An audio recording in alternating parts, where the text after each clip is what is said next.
खबरों के निष्पक्ष विश्लेषण के लिए सब्सक्राइब करें Jantantra TV and press the bell icon.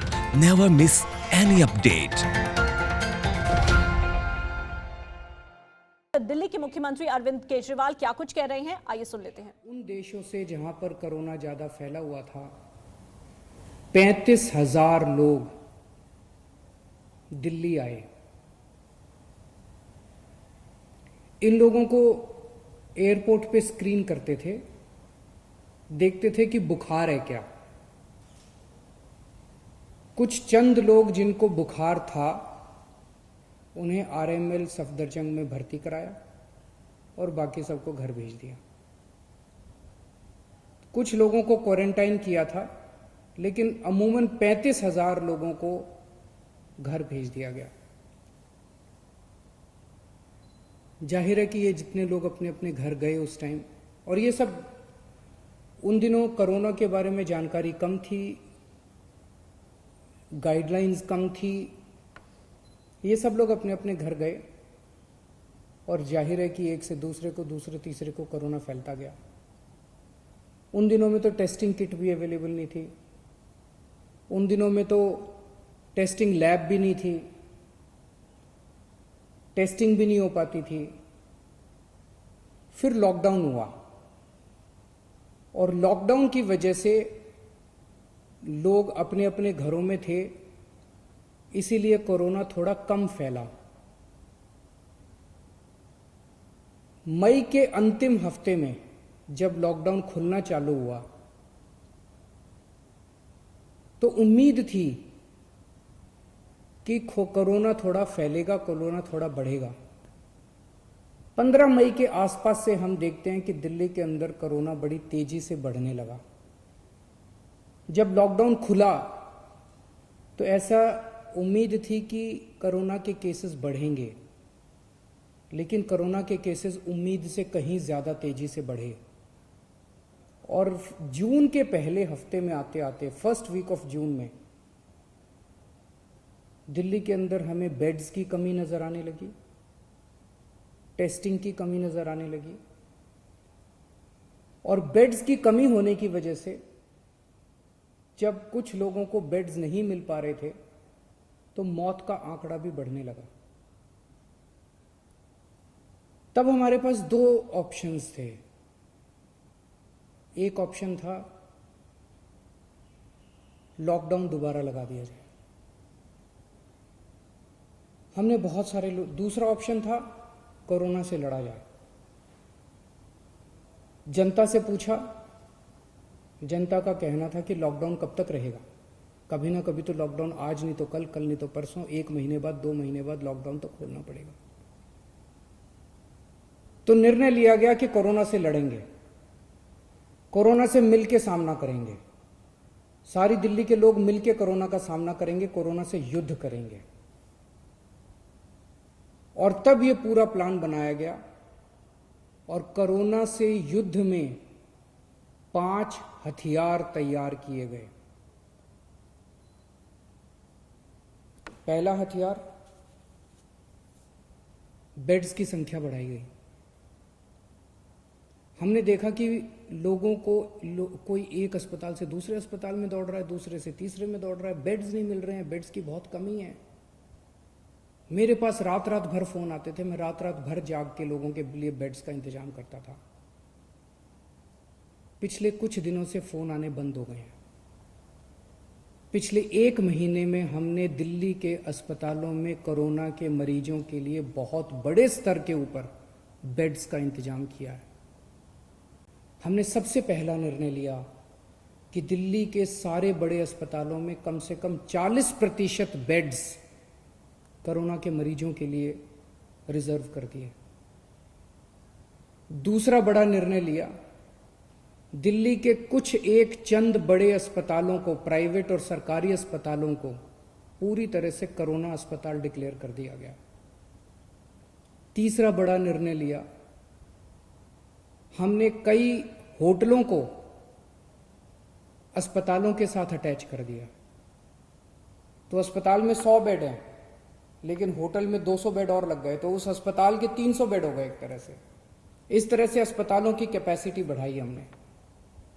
Hotel नाराज हुए, होटल कोर्ट में गए, हमने कोर्ट में लड़ाई लड़ी और कोर्ट में लड़ाई जीत गए और 3,500 बेड्स हम लोगों ने होटल के अंदर पिछले 1 महीने में हमने तैयार किए हैं।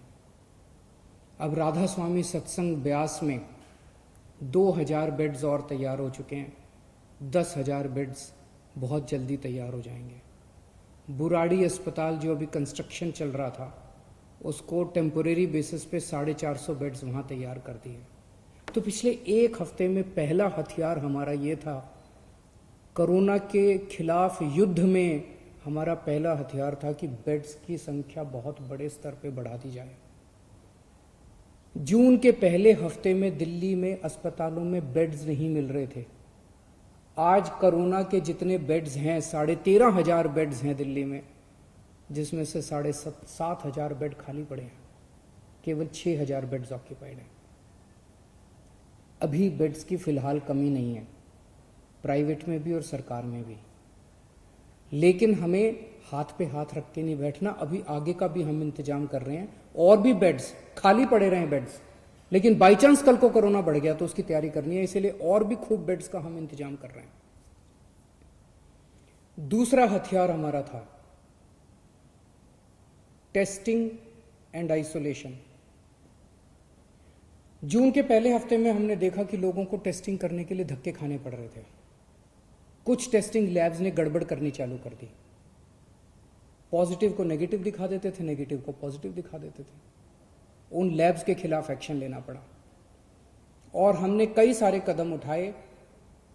जून के पहले हफ्ते में जहां डेली 5,000 टेस्ट हो रहे थे, आज दिल्ली में 20,000 टेस्ट डेली हो रहे हैं। देश में लगभग सबसे ज्यादा टेस्ट डेली दिल्ली में हो रहे हैं। 20,000 टेस्ट डेली। अब किसी की शिकायत नहीं आ रही है कि टेस्टिंग में दिक्कत है। टेस्टिंग एंड आइसोलेशन, हम टेस्ट करते हैं, खूब टेस्ट कर रहे हैं, जम के टेस्ट कर रहे हैं, गली गली में टेस्ट कर रहे हैं और आइडेंटिफाई करते हैं कौन कोरोना का मरीज है और उसको आइसोलेट कर दो, कौन कोरोना का मरीज है उसे आइसोलेट कर दो। बहुत बड़े स्तर पे दिल्ली में चल रहा है और इसके लिए मैं खास तौर से केंद्र सरकार का शुक्रिया अदा करना चाहता हूं, जिन्होंने हमें रैपिड टेस्टिंग की में मदद की। एंटीजन टेस्ट उन्होंने पहले हमें कुछ किट्स दिए, अब तो हमने 6 लाख किट खुद भी खरीद लिए, लेकिन पहले एंटीजन टेस्ट शुरू करने के किट्स हमें केंद्र सरकार ने दिए, परमिशन दी, हमारा हाथ पकड़ के हमें करना सिखाया। इसके लिए हम केंद्र सरकार के आभारी हैं। तीसरा हमारा हथियार था कोरोना की लड़ाई में, तीसरा हथियार है oximeters and oxygen concentrators. Corona में सबसे बड़ी दिक्कत होती है कि ऑक्सीजन की कमी हो जाती है और ऑक्सीजन की कमी होने से आदमी की डेथ हो जाती है। तो हमने जितने लोग घरों के अंदर अपना इलाज करा रहे हैं, सबके घरों में ऑक्सीमीटर भेज दिए। ऑक्सीमीटर होता है, उससे आप अंगूठा डाल के और पता कर लेते हो कि आपके अंदर ऑक्सीजन कितनी है। तो हमने सारे पेशेंट्स को बोला, वे घंटे 2 घंटे में अपनी चेकिंग कर लेना, अगर आपकी ऑक्सीजन का लेवल कम हो हमें फ़ोन कर देना, हम आपके घर ऑक्सीजन भेज देंगे और आपको अस्पताल में शिफ्ट कर देंगे। तो ऑक्सीमीटर जो है एक तरह से सुरक्षा कवच का काम कर रहा है अपने कोरोना के मरीजों के लिए। और ऑक्सीजन कॉन्सेंट्रेटर, अगर कोई अस्पताल में आए तो उसको ऑक्सीजन की सिलेंडर की और उसकी कमी नहीं होनी चाहिए। इसीलिए हम कोशिश कर रहे हैं कि सरकार के हर बेड में ऑक्सीजन की व्यवस्था हो। तो लगभग 4,000 ऑक्सीजन कॉन्सेंट्रेटर खरीदे हैं। ऑक्सीजन कॉन्सेंट्रेटर होते हैं जिससे आपको ऑक्सीजन मिल सकती है। तो हम कोशिश है कि दिल्ली सरकार के हर अस्पताल के हर बेड के ऊपर आपको आज ऑक्सीजन मुहैया कराने की कोशिश की जा रही है। तो ये हमारा तीसरा हथियार है। चौथा हथियार है आज कोरोना के इस खिलाफ युद्ध में प्लाज्मा थेरेपी। इसमें दिल्ली ने पूरे देश के लिए एक तरह से रास्ता दिखाया। सबसे पहले प्लाज्मा थेरेपी दिल्ली में ट्राई की गई, 29 मरीजों को दिया गया। 29 मरीजों के ऊपर ट्रायल काफी सक्सेसफुल रहा। उसके नतीजे हम लोगों ने केंद्र सरकार को ड्रग कंट्रोलर ऑफ इंडिया को दिए और drug and controller of India ने उसके बाद फिर दिल्ली सरकार के अस्पतालों में भी और अन्य प्राइवेट और केंद्र सरकार के अस्पतालों के लिए भी मंजूरी देनी चालू की है प्लाज्मा थेरेपी से। अब प्लाज्मा थेरेपी जो है वो कई लोग इस्तेमाल कर रहे हैं।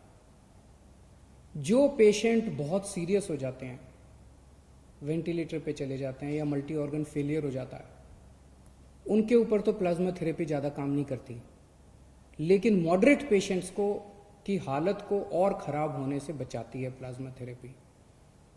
तो ये प्लाज्मा थेरेपी हमारा चौथा हथियार है। और पांचवा हथियार है सर्वे एंड स्क्रीनिंग। आज से दिल्ली के अंदर सेरोलॉजिकल सर्वे शुरू हो रहा है। खबरों के निष्पक्ष विश्लेषण के लिए सब्सक्राइब करें Jantantra TV and press the bell icon. Never miss any update.